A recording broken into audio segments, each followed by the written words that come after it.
Ona ulak balonlar. Buna jallaka.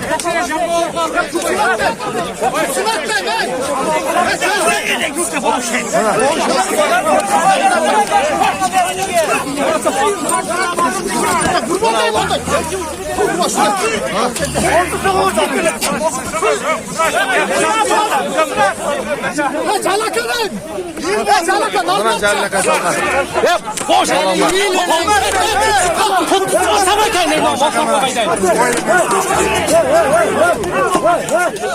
Çık keselim. Böylesi mi oldu?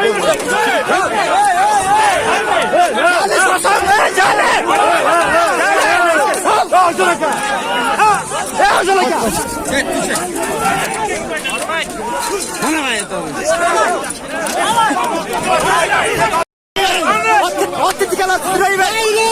Attı geteleyi ver. Getele attı. Ona kanatlar var.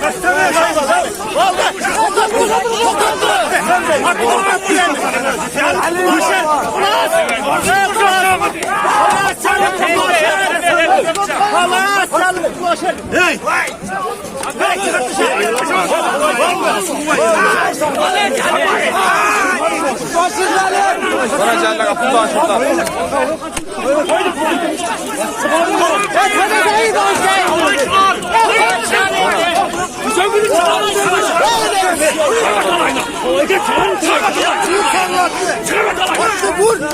Buna Ruslan Baştan orada çağıracaksın.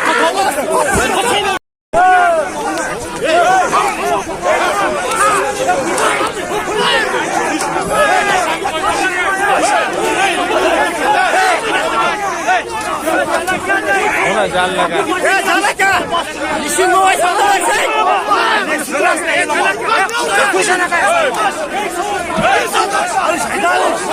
Ulaqtım ben size Cervan'a. Ha? Özüm çapkanday bol tamamen. Tanıştı.